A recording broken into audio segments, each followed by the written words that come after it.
আসসালামু আলাইকুম প্রিয় সপ্তম শ্রেণীর শিক্ষার্থীরা। ষান্মাসিক সামষ্টিক মূল্যায়ন 2024 বিষয় গণিত শিক্ষার্থীদের জন্য যে নির্দেশনা দেওয়া হয়েছে সেগুলো আমরা এখন সলভ করব। কাজ 1, সাশ্রয়ী হই সঞ্চয় করি। জোড়াই কাজের নির্দেশনা। ধরো তোমার বাসার জন্য একটি পড়ার টেবিল বানানোর চিন্তা করেছো। টেবিলটির বিশেষ বৈশিষ্ট্য হচ্ছে এর দৈর্ঘ্য ও প্রস্থ সমান হবে। টেবিলটি বানানোর খরচ তুমি তোমার প্রতি মাসের হাত খরচের টাকা থেকে সঞ্চয় করার মাধ্যমে সংগ্রহ করার সিদ্ধান্ত নিয়েছো।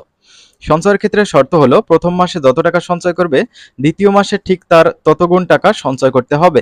পরবর্তী প্রত্যেক মাসে আগের মাসের সঞ্চয়ের সাথে প্রথম মাসের সঞ্চয়ের টাকা গুণ করে যত টাকা হয় সেই পরিমাণ টাকা সঞ্চয় করতে হবে। এক্ষেত্রে বিষয়টি এমন যে প্রথম মাসে যদি তুমি 3 টাকা সঞ্চয় করো তাহলে পরের মাসে তার 3 গুণ অর্থাৎ 3 গুণ 3 3 স্কয়ার বা 9 টাকা সঞ্চয় করতে হবে। তোমরা সবারই সাথে আলোচনা করে তোমরা দুইজন প্রথম মাসে কত টাকা সঞ্চয় করবে তা ঠিক করে নাও।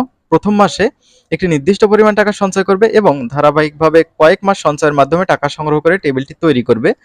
টেবিলের দৈর্ঘ্য কত ইঞ্চি হবে উক্ত টেবিলটি বানানোর সম্ভাব্য খরচ হিসাব করে প্রথম মাসে কত টাকা সঞ্চয় করবে এবং টানা কত মাস সঞ্চয় করবে তা জোড়ায় আলোচনার মাধ্যমে বিস্তারিত পরিকল্পনা করো। কিভাবে পরিকল্পনা করে কাজটি করবে তা উত্তরপত্রে ধাপে ধাপে বর্ণনা করো।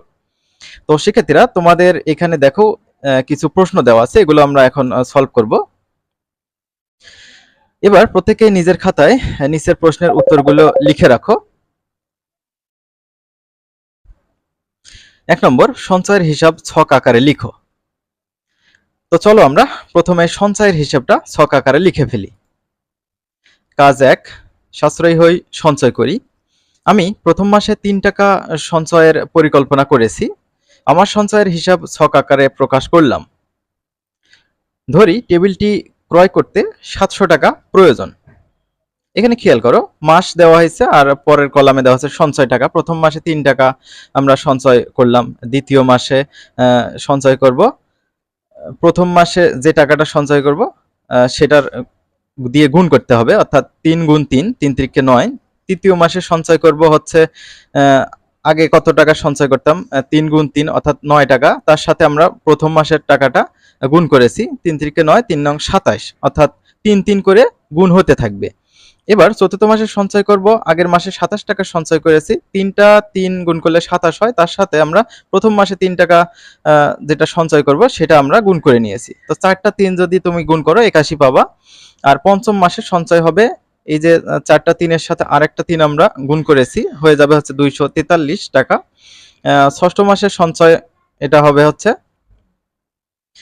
243 এর সাথে আরেকটা 3 গুণ হবে, অর্থাৎ এখানে যে 3 গুণ ছিল হচ্ছে 5টা, আরেকটা 3 বেশি গুণ হবে 6টা, তো হয়ে গেল 729 টাকা। তো আমি বলেছিলাম টেবিল তৈরি করতে তোমাদের টাকা লাগবে হচ্ছে 700 টাকা।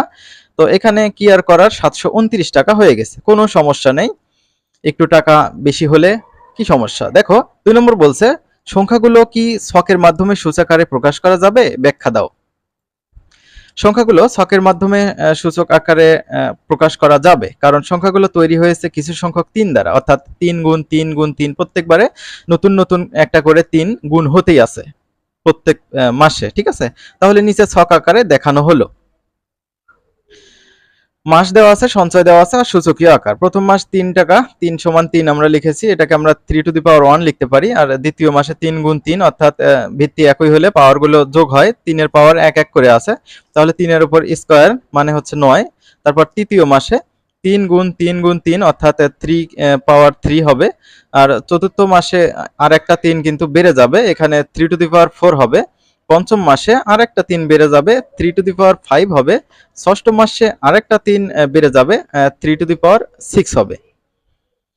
এবার পরবর্তী কাজটা দেখো 3 নম্বর, পঞ্চম মাসে তোমার সঞ্চয়ের পরিমাণ কত টাকা হবে। তো আমরা এখানে কিন্তু ছক থেকেই দেখতে পাই, এই যে দেখো পঞ্চম মাস টাকা হচ্ছে 243 টাকা, ঠিক আছে। তাহলে উত্তরটা হচ্ছে পঞ্চম মাসে আমার সঞ্চয়ের পরিমাণ 243 টাকা, ঠিক আছে।